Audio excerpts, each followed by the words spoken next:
My next guest is one of the biggest names in real estate, a successful entrepreneur and star of a hit TV show. But one of the only differences between her and Donald Trump is she is a woman. Mickey, I want to say something. You've got to give up this crying stuff. Okay. The minute a woman cries, you're giving away your power. You have to cry privately. Well, I think it takes a lot of strength to show this type of vulnerability. No. I understand what you mean. Not in business. I feel very badly saying this to you, but I, as a matter of principle, don't invest in rich kids' businesses. Barbara Corcoran, the sharp-witted star of Shark Tank, is out front. All right, now you, as a real estate megastar, well before you became a reality TV star, you have known Donald Trump for decades in the world of New York real estate. What do you think of him in that capacity? I don't think Donald has changed 1 inch since the day I met him. I met him in my mid-20s, so was he. He was starting new in the business, as was I. And so we kind of came up through the ranks together. He was my best advocate when I was on his side and supporting him. If you ever differ with him, he was your worst nightmare. He hasn't changed in the technique he's used from the beginning of time to this day to get notoriety, to play the press, and to be exactly who he is. He hasn't changed a bit. It's remarkable to me. I mean, remarkable to you. Do you see him as the hugely successful businessman that he is portraying himself as to the country, to voters? I think he's a hugely successful businessman because of his enormous ability to put out an image and make everybody fall for it. But I have to say, he is great at recovery and getting everybody to believe he's back on top. He's a magician in that regard. So when you say magician, though, are you saying he gets people to believe something that is not true, that there is no man behind the curtain, the emperor has no clothes, or is it that he really is able to recover and deliver the goods? Well, there's always a mini-man behind the curtain, but the over-exaggeration and the claims that are made are about 100 times taller than that little man behind the curtain, so to speak. So would he make a good president? I don't think so at all. I mean, when I heard he was running for president, first time, now again the second time, I actually thought it was a joke. I have to say that there are traits that have to be part of any great leader that just don't exist. Fairness, fair play, no bullying, no name-calling, creating consensus. With a population that has great diversity, not making people divided and hating each other, not appealing to the worst base note in the human being. And he does all of those things particularly well, and yet he's looking for the biggest leadership in America. Right, so clearly how you feel about him. But, you know, one thing that is interesting about you and him is this issue of women. As a woman, you have dealt with him. As a woman, you've been incredibly successful in what used to be, and in many ways still is, a man's world when we're talking about real estate. Donald Trump has come under incredible criticism for this. You recently came under fire for a tweet you made, which you later deleted, okay? But here's what it read.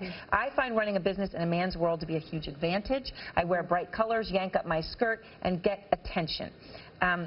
What did you mean by that? I'll tell you exactly what I mean, and I stand by it, because I've been in the business world for 40 years. I've built a hugely successful brand and business, and I'm doing it again through many entrepreneurs. And I can tell you that whatever advantage you have to play in business to stand apart from the pack. What I did when I walked into a room filled with men, because it was a man's world, and I was not noticed, I was not talked to, I would wear a kind of like a man's suit. The minute I realized I should wear a bright red suit and roll up my skirts and really show the one asset I had, not the greatest face maybe, but I had great legs. I'd walk into that room and everybody would want to know who I was. There's nothing wrong whether you're a male or female. This isn't a sexual thing. This is about playing up whatever advantage you have to stand apart from the pack. That's business common sense. I would endorse it for anyone to use it. Now, is this something that you think someone like a Donald Trump could agree with, right? He's coming under criticism for, you know, his beauty pageants and how he liked to look at the women and comment on their beauty, which, of course, is why they were there. It's a little different. It's a little different in a business situation. I've been there many times where you're in a business situation and someone is making a physical reference to your beauty or something about you or your lack of beauty. It's inappropriate. It's a sex card, and it's not appropriate in any situation. Vastly different. So the issue of women is very important in this election. because of It's going to be Donald the Trump, main and of course card because almost. Yeah. Hillary Clinton is a woman. Donald Trump has said that Hillary Clinton and Bill Clinton, his infidelities are fair game. In fact, he has attacked Hillary Clinton for the way she handled her husband's infidelity. Here's how he put it. Hillary was an enabler, and she treated these women horribly. Just remember this. And some of those women were destroyed not by him, but by the way that Hillary Clinton treated them after everything went down.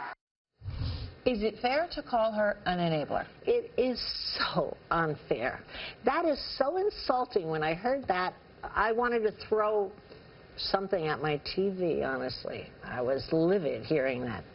And who would treat a woman who slept with your husband lovely after the fact? Name one person. I wouldn't. So when this boils down, does this mean you're a Hillary Clinton supporter? Are you going to vote for her? I'll tell you what Hillary Clinton has. She's at least presidential. Okay, she has dignity. She's not a street dirty fighter. She has the credentials to be the President of the United States, and she's a woman of great accomplishment. I have to say that somehow is lost in the media jungle out there. These are very important traits. She's also kind. I think kind is a most underestimated virtue in any leader, and it's very important. Look, you've said a lot of negative things about him, but you've also said some positive things about him. And a lot of people have honed in on a lot of the positive things you've said. That, oh, you know, you've given him credit for being, you've given him credit for his ability to win people over to his side. One He's time a salesman, yes. you talked about how he got a bunch of people to buy a piece of property. They were from Hong Kong. They'd never even seen it. Remarkable. That he does have skills. He's probably one of the most powerful and effective salespeople I have ever met in my life. But the downside or the end side to that, the tail end of it, is you can't count on it. Whatever he's saying, you can bet your life on the fact he will probably not come through. And that's a tremendous characteristic that is sorely needed in a president. I mean, that is mind-boggling. I don't believe you could really listen to anything he says and really believe that he will actually do it. So what's the bottom line? Who do you actually think will win? Oh, who will win? Donald Trump will win. Donald Trump. Not a doubt in my mind. All right, Barbara Corcoran, thank you very much. And we'll be right back.